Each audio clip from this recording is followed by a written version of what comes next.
morning. Welcome to Viewpoint, your program of personalities, politicians, and perspectives. This morning, just to keep the program clean and above board, we're going to leave the politicians out of the equation this morning.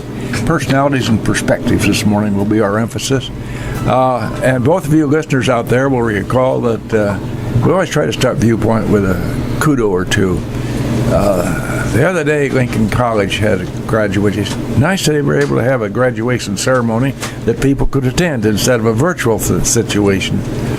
And in the process, some of our staff members made remarks complimenting the graduates. And I was so proud of those folks who stepped up to the mic and did that. These were not cookie-cutter comments. These were sincere comments coming from the hearts of those who were making the remarks. And I thought to myself, well, there's part of the strength of Lincoln College, people who care.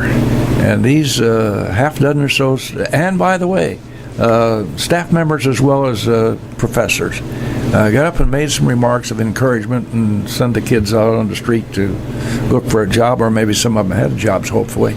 But I was impressed by the fact that what they were saying came from their heart. They just didn't get up there and do something in a cookie cutter. So congratulations to the people we have at Lincoln College. Mrs. Busby, we have 3 guests this morning. Yes. And we need to give them as much time as we can, so I now defer to you, my dear. Okay. And I shall defer to them. We are talking education, a little different level than Lincoln College. We're talking District 27 here in Lincoln, and with us is the superintendent of SAME, a very capable man, and he has 2 friends with him that he will introduce very shortly. Well, no, wait a minute. We assume they're his friends. I don't know. They smiled. Of course, they're big-boned fellows. I wouldn't argue with them. Tackling linebacker. Yeah, really. Yeah, what the heck. So, Kent Froebe, good morning. And you've been superintending at Lincoln Elementary School District 27 now for a number of years. Yeah, this is my I'm finishing up my 7th year. So. Really? And was it good luck for you? 7th is supposed to be. Well, I mean, we ended up getting through. Yeah, having a pretty good year. But I'd like to thank you for having me on again. I think this is my 4th time this year, so I don't know if I get any kind of award, but Jim and I were talking that maybe, this is, now I'm a member of the 4-Timers Club, like on Saturday Night Live, so. We're going to tattoo a star on your forehead before you leave. 4th time we gather at Lawndale Tap on the way home. But if you recall, the first time I was on, I had Ryan Williams, and we were working on figuring out a way to get the kids back safely in person. And Ryan was so instrumental in helping with that process. He worked at the health department, was a school board member, and then we lost him tragically, in a car accident. Yes. And so I'm excited. I know we've been working hard. We've had a playground committee developed, and Mike Rohr has kind of spearheaded that with his brother Stephen, who's our board president. And then Ginger Shadone, the principal at Washington Monroe, and Julie Bates has stepped up, a parent of Washington Monroe, and her husband Blinn is on our school board as well. And then the parents, Don and Marla Williams, and then Ryan's wife, Allie. They've all been a part of a committee. We've been organizing this all year, and we're really looking forward to the end of this month and early June, tearing out all of the old playground equipment at Washington Monroe and putting a new playground, something that I think Ryan would really be proud of, and something he was working on when he was on the board of updating our playground. So, and a perfect way to memorialize him, honoring the school in his honor. Oh, without a doubt. So yeah, salute to the whoever dreamed up that idea. And if I'm looking at the guy, a special salute to you, sir. That's a very appropriate thing to do. That was he was a great kid. And his grandfather being an integral part of District 27, man, I respected greatly. So thank you for doing that for that young man. That's very nice. Well, and then I also wanted to, before I introduce the enforcers that I brought with me, I really need to send out kudos to our faculty and staff that we're winding down. We have one more week. Next week is our last week of school, and then we'll have graduation. To get where we are today, I don't know if I would have ever dreamt it back in August when we were doing all the planning to safely bring students back to school during this pandemic, but it's been a fairly smooth year. The parents of our children have been phenomenal to work with and understanding, and that's been a big part of it. We get minimal complaints. I think everybody realizes that the circumstances we've been dealt, and so it's been a challenging year, but we're excited to be finishing it up and hopefully moving into some more normalcy for next school year. Things might still look a little different, but I think they'll be more normal than they were this year. So with that, I brought, like I said, the enforcers here. They make me look small. Yeah, that's a fact.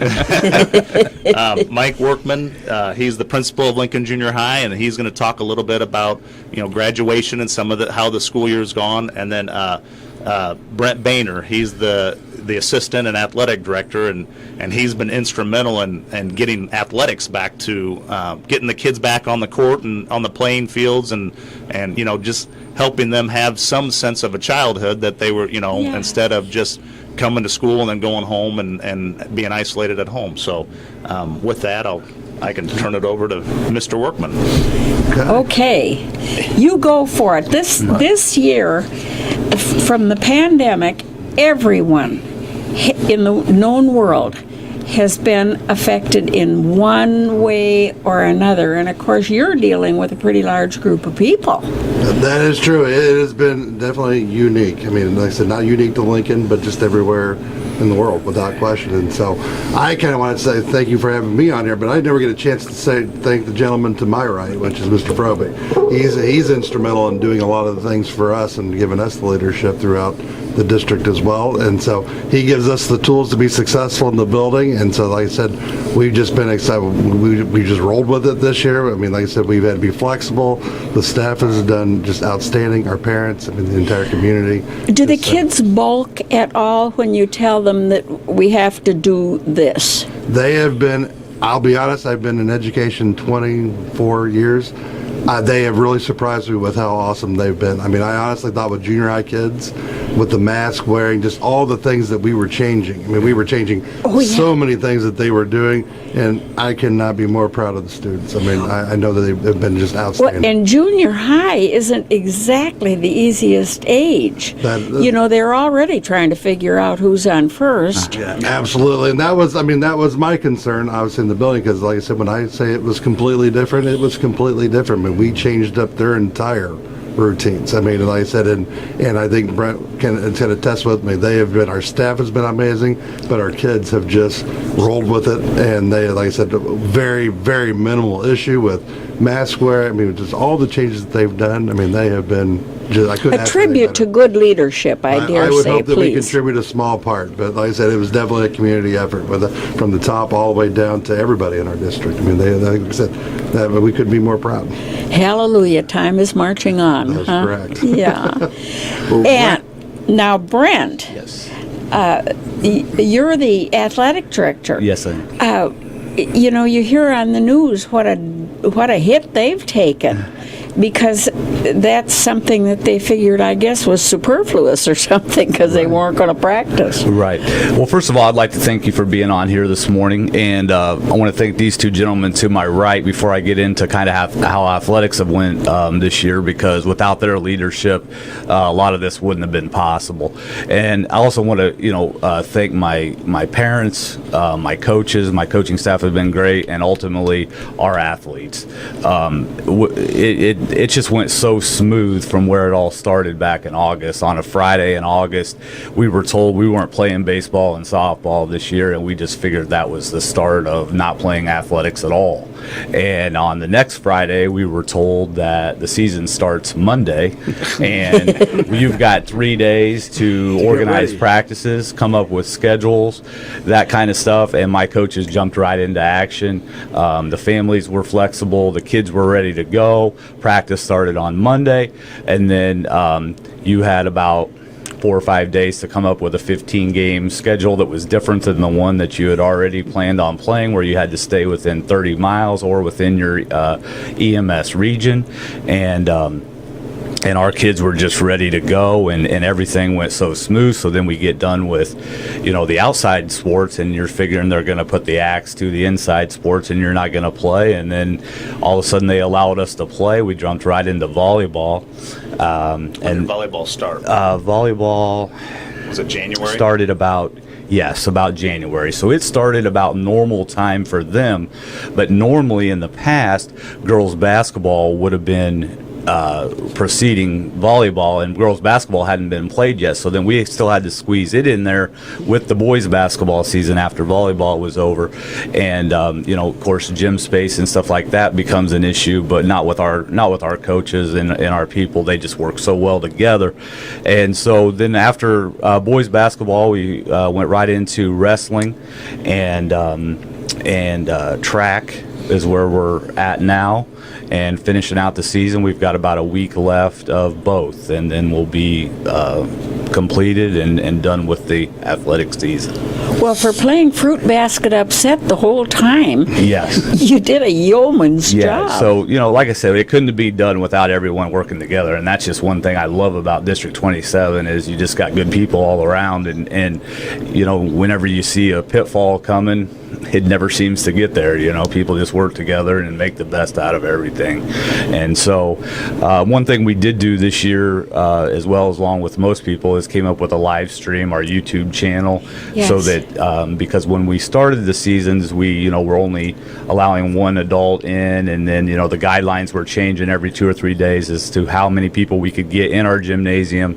And I think we have over 200 subscribers right now on our YouTube channel, and people tuning in every night to watch different events. So that's been a success as well.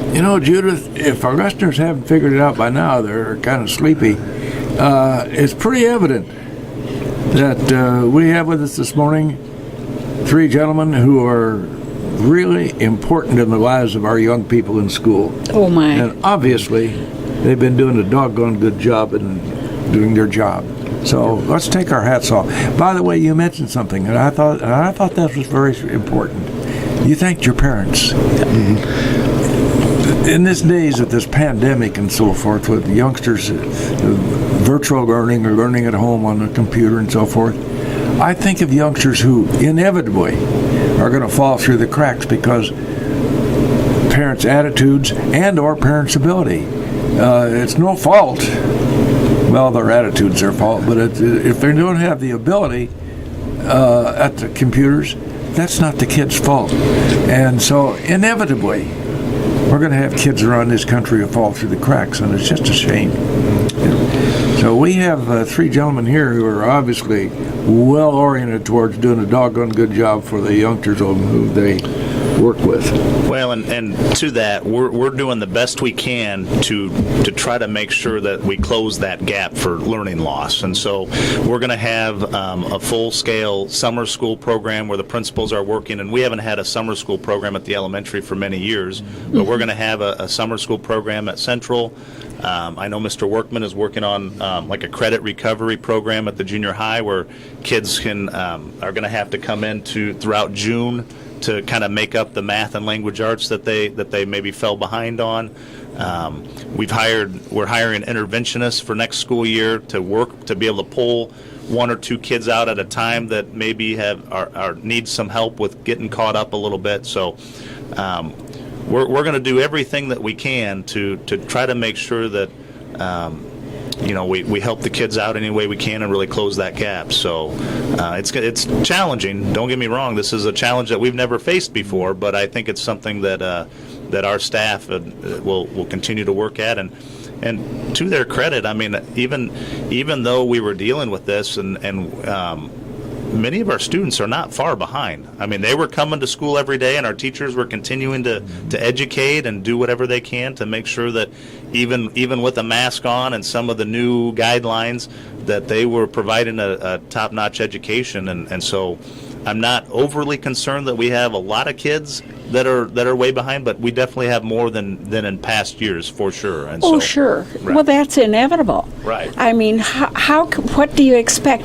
I know he and we don't have children in school anymore. Maybe you guessed that. But we have great-grandchildren in school. And we have been very concerned about this generation of kids and how they're going to do. Now, as the testing goes on, inevitably, what are you finding across the board? So this will be an interesting when it comes out, and I'm sure, hopefully you'll have me on again next school year, and I can talk about, we just finished up our Illinois Assessment for Readiness test, and so it'll be interesting to see that data as we get the results later this spring to see how much learning loss we had across the board. And so, the time will tell kind of where we're at, and we'll be able to see some of the deficiencies and things that we need to work on and get kids caught up with. So, hence the interventionism. Hence the interventionalist. Yep. So, Kent mentioned as 3 words, time would tell. Time is told on us. Once again, we get to fooling around in this microphone business, and we forget we have sponsors. And if we don't take care of the sponsors, we don't have a job. Then there's no microphone.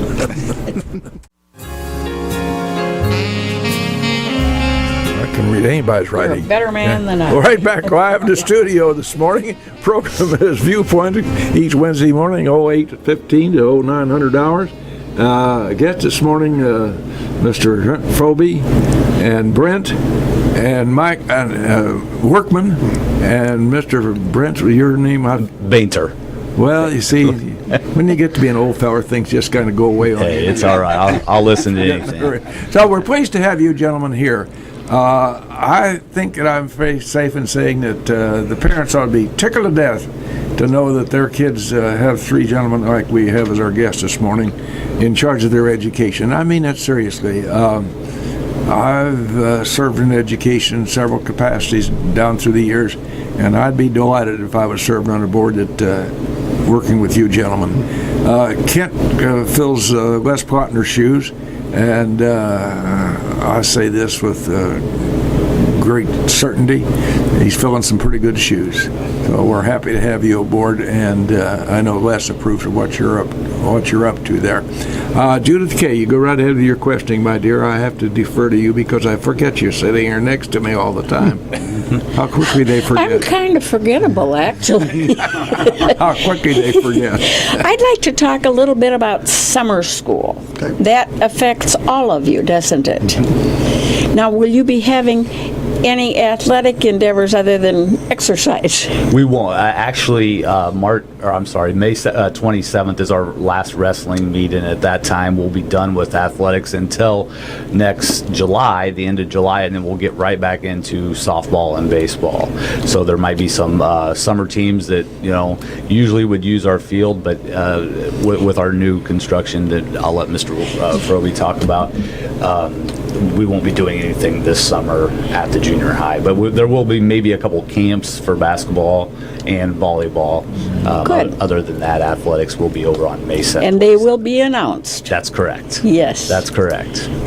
And I would say it'd probably be a good opportunity to talk about some of the developments Brent talked about with the field. And the reason why some of that stuff's not going to go on at the junior high is we've got a pretty big project getting ready to take place, which is, and we're pretty excited to announce, I think it's just coming out publicly, that we're going to be putting AstroTurf in our field, okay, out there at Ralph Gale Field. And so it's part of a multi-year project to be renovating it, to really make it a showcase event. We're always so proud of that field downtown.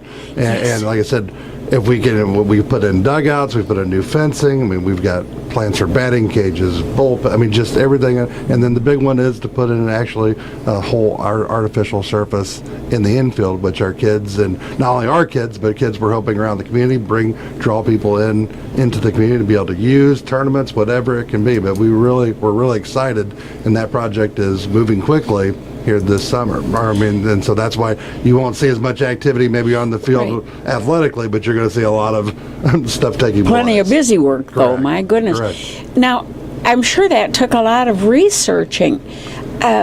What was the final decision made on the basis of, that was a backward sentence, you should excuse me, please. But to have the AstroTurf over the grass, what was the big advantage? Well, I think the advantage is, I mean, there's a lot of things that we're just trying to do to help kids, okay? And so what happens with that is now we're going to be able to never have rainouts, okay? We're going to be able to use it in our school system. Like, one of the things that we're going to be doing is putting a track around the inside of that fence where our kids in PE, our kid, whatever, let's say if they're outside and it's raining, well, they'll always have a place to be able to do physical activity, during the school day.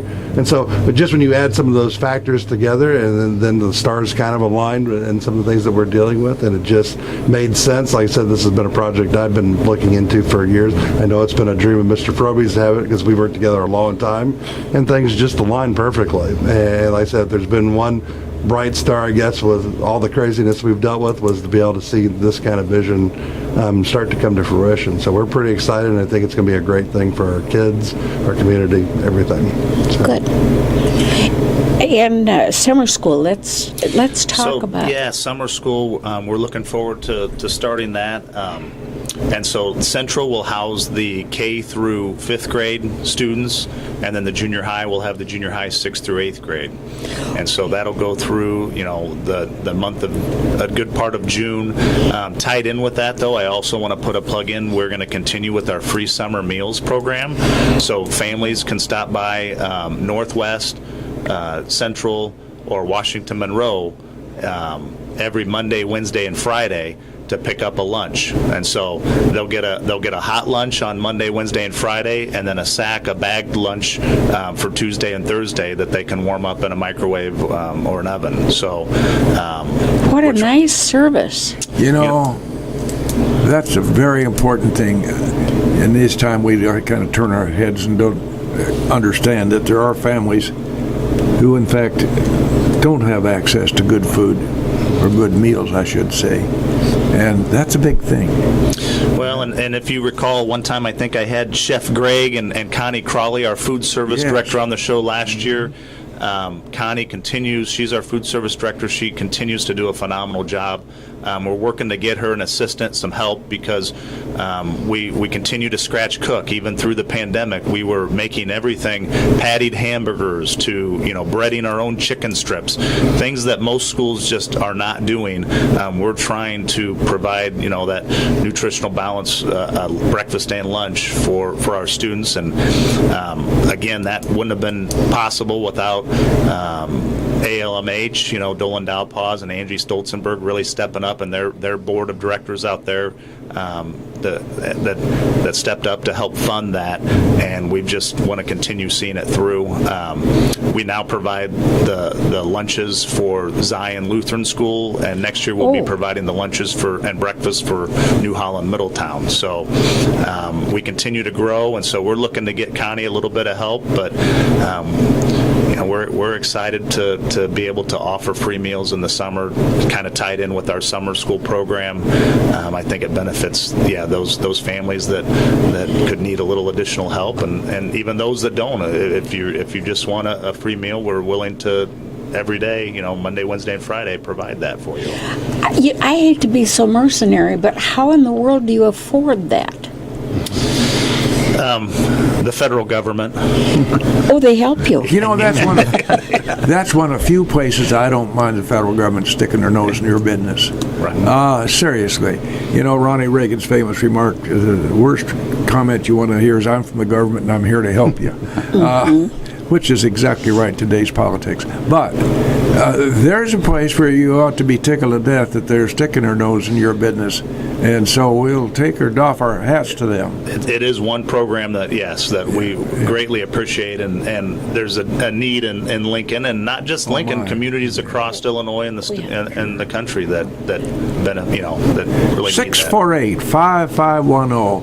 If you haven't figured it out already, folks, you're sure asleep this morning. We have three gentlemen here as guests this morning on Viewpoint who are vitally involved in your children's lives. And I'm not the fastest study in the world, but it didn't take me going, well, we'd known Kent from before, so we knew his qualifications. But he brought with us two gentlemen that are vitally involved in your kids' lives. 648-5510. Call in if you have a question and or comment. Be nice to them because they're big dudes. Yeah. 648-5510. It inspires respect, though, doesn't it? Mr. Bainter, I'd like to know what your take is on the effect that the pandemic has had on athletic programs. And the kids love athletics. Yes, they do. And the kids need that every day. They need that out. They need that, get their energy from school out, and definitely across the nation for a while, kids suffered. They did, but I'm not sure there was any way around it for a while. And now as we get back and get things more normal, there's obviously controversy about whether they should be wearing masks or things like that. But I think, the kids and the parents will take what they can get at this time, and just to get out there on the field and compete and have positive experiences.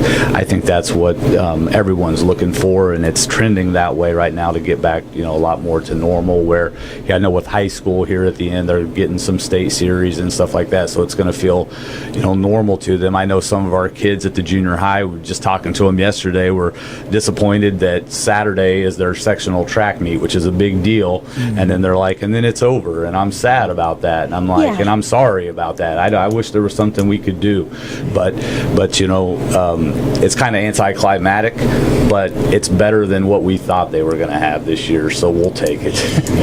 Well, the athletic programs in school are an enrichment That's for absolutely kids. right. A lot of times, that's the face of your community, or that's the face of your school district, are your athletic programs, and so we definitely want, like Mr. Froebe was saying earlier, hopefully when the fall comes, we're pretty much back to normal and everything is on as planned and kind of on as a normal schedule. So that's kind of been a whole nother factor this year is you never knew when your schedule was going to change, or it might change at noon for a 4 o'clock event that night. You just never know.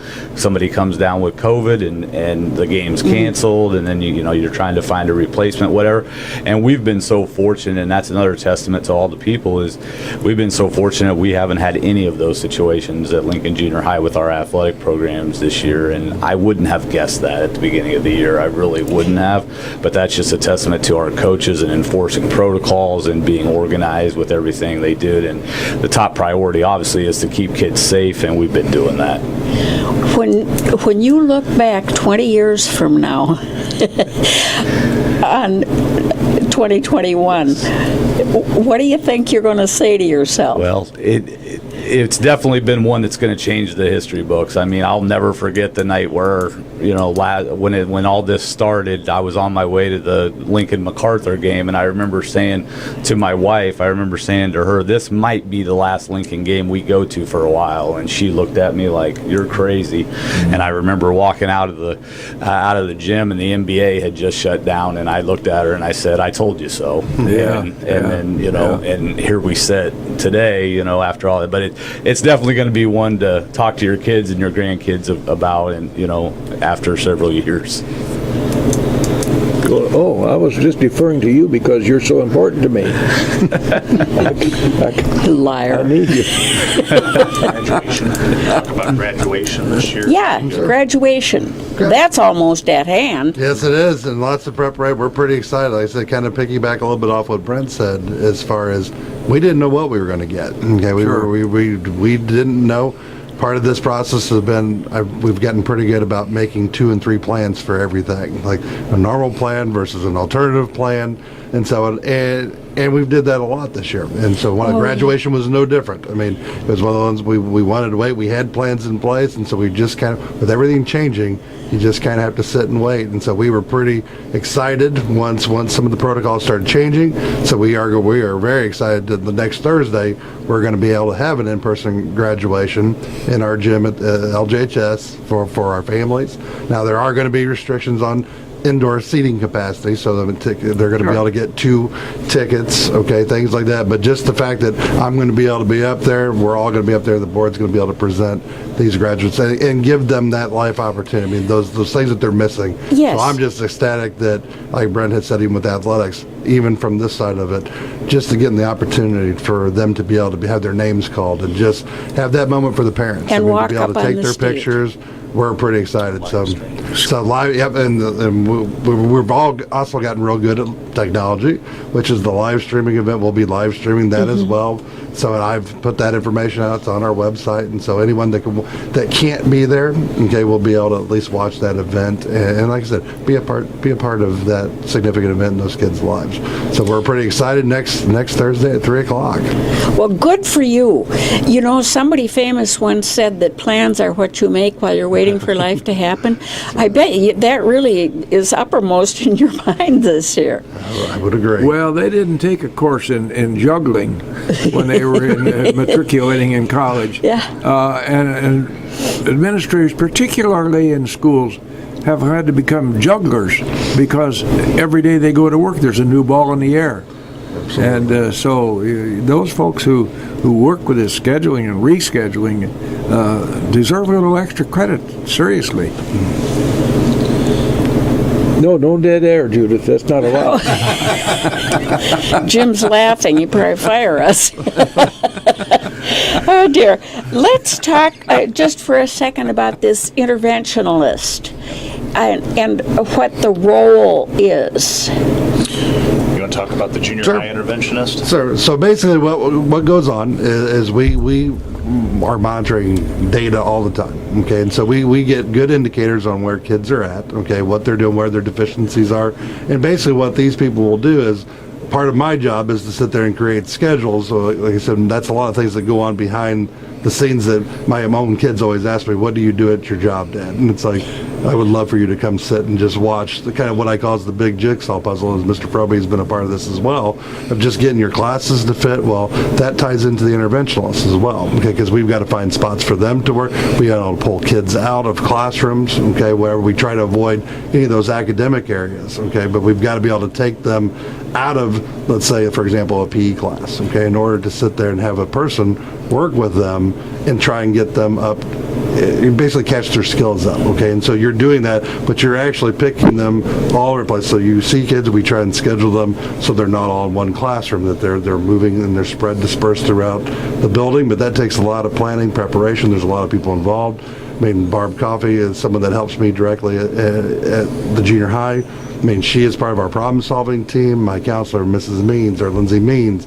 There's a big team of us that just sit there and look at all this data, and then we look at where they need to be, and then we schedule them, and then we create interventions, we monitor them, and then we adjust on the fly as we see what's going on, all with the idea while they're sitting there getting current instruction. And so you've got to, it's a comprehensive effort, and it definitely is a team effort, but it takes up a lot of time, and it's a very challenging jigsaw puzzle to get to that. And then next year when you're throwing in what we call pods, where kids have to be isolated in groups. I mean, so we're dealing with things right now with this regard that we've never done before. And so we're creating new things almost every day, it seems like.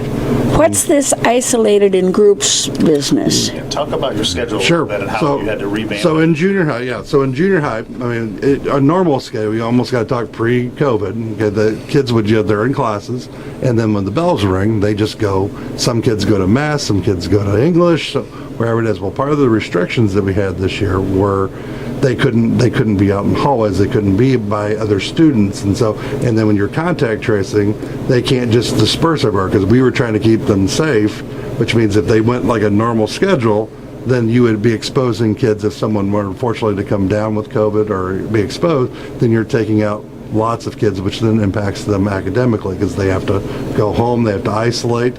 So what we had to do was create systems where kids were, let's say, in groups of 20, okay, and they went from this class to this class to this class, but they all work together. Okay, and this happens across multiple levels, and that is simply because if someone, and they had to be spaced out in the classroom, 6 feet apart was where it started. And so we're making all these adjustments, all the seating charts within the classrooms. I mean, everyone has a different room, so all this is going on, and the reason why is because on the few cases we've been really thankful, like I said, because when we started, we didn't know what this was going to look like.